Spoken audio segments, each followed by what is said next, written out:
Hey, Homeberries.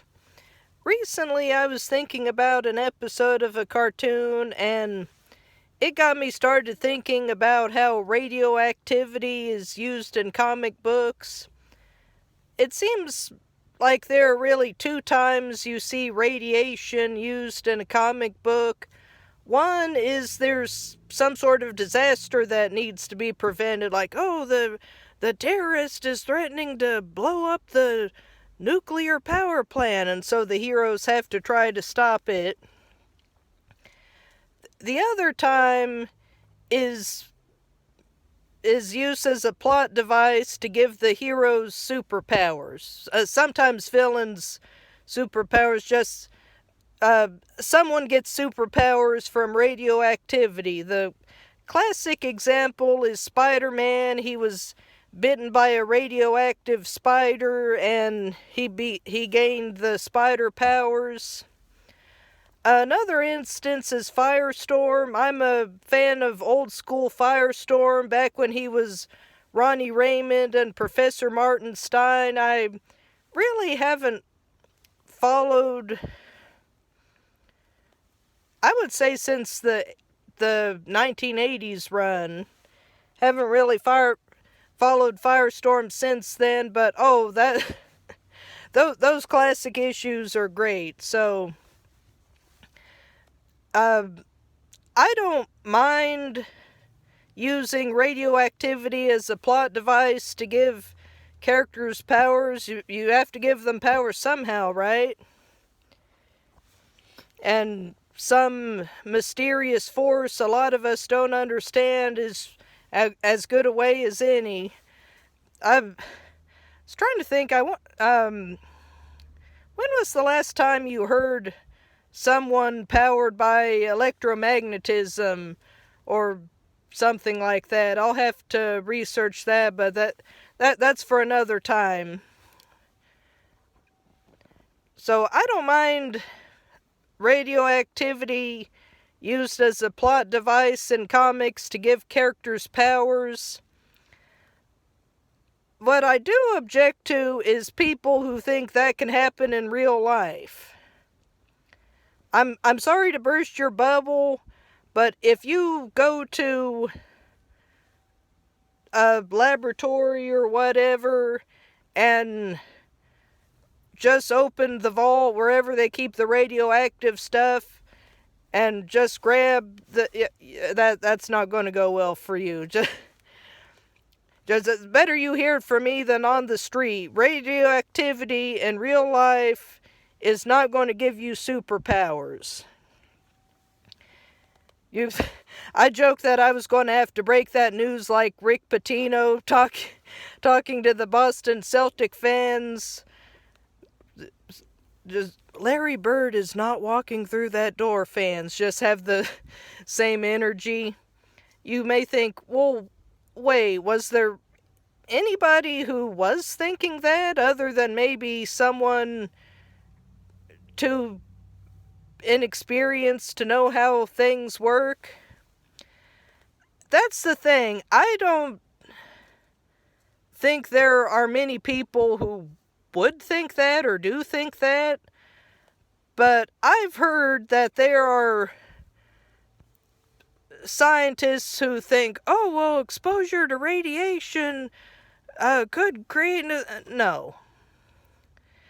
There was someone who wrote a magazine article back in the 50s or whenever, saying, oh, if there was some sort of nuclear event, the survivors might have superpowers, or they might be mutants. And you think, well, couldn't it be both? Because isn't that how things work in comic books? And I know they're claiming real life, but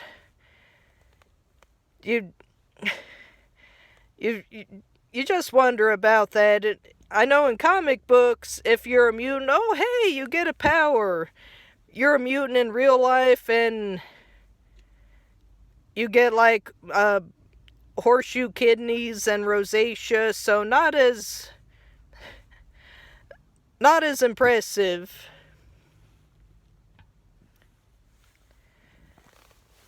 I just thought, who are these scientists claiming that, oh, sure, radiation might be able to give you superpowers? Are they saying that about other things, too? Like, are they saying exposure to other hazardous material? Here's the thing about hazardous materials. We know they're hazardous because people died or else got badly hurt. Like, you have arsenic, it's labeled hazardous not because someone said, oh, I'll just label this hazardous for fun. No, it's because people died. We know radiation is dangerous because people died. There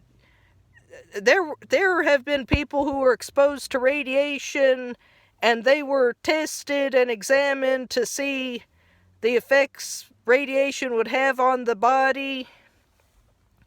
So this is something scientifically proven, that radiation is bad.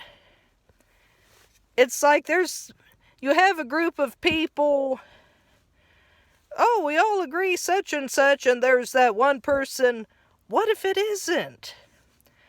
Occasionally it ends up working. I go, we know microwaves are dangerous. We should only use them for communication. Oh, I don't know. It was near the microwaves and it melted the chocolate bar that was in my pocket. So why don't we try using it for cooking? That worked. So many of us have microwave ovens now. Usually, though, it ends up not being a good idea. Like, okay, we agree that eating arsenic is dangerous. But what if it's not? No, set your stupid rear down. So, are they talking, said, oh, radiation can give you superpowers. Do they say that about other hazardous materials, too? Like, oh, welcome to our laboratory. You're replacing Dr. Bain. Oh, what was his research? He believed that ingesting hazardous materials could give you superpowers. Oh, okay, where is he now? Did he transfer? Oh, he passed after drinking a milkshake containing prussic acid and antifreeze. Oh, I'm so sorry. Did he leave a note? Oh, yeah, he wrote about how everyone was going to get jealous of these powers he was going to get. So wait, he ingested this milkshake with poisonous materials because he thought he would give him superpowers. Oh, yes, that's right. I'm guessing it did not. Oh, yes, that is a correct assumption.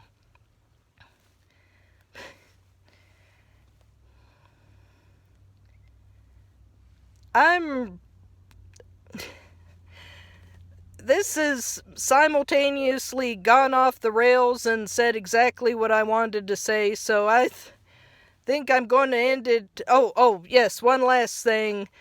The best spoof I've seen of the radioactivity gives you superpowers trope was on The Mask. There were not the movie, the Saturday morning cartoon version of The Mask. There were these two guys, comic book nerds, who were determined to get superpowers, so they were going to get a radioactive insect or arachnid, whatever they had, and get bitten. Excuse me. So they went to the nuclear power plant and were exposed to radiation. Says, okay, where's the bug? Well, I thought you brought it. So they didn't have a bug, so they weren't going to get bug-themed superpowers. Well, they passed out. When they awoke, one of them was made of clay or putty. Think Clayface from Batman the Animated Series. I know there are plenty of versions in comic books, but the one on Batman the Animated Series is, that version is the closest to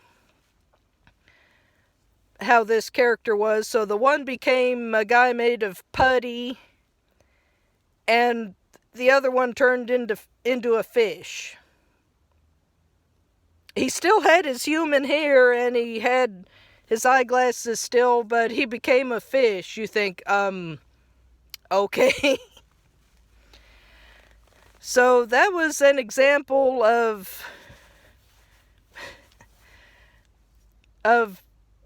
an attempt to get powers through radioactivity being disappointing. If someone were to try that in real life, it would be much more than disappointing. So, public service announcement, do not try to get radioactive superpowers. You're going to have a bad time.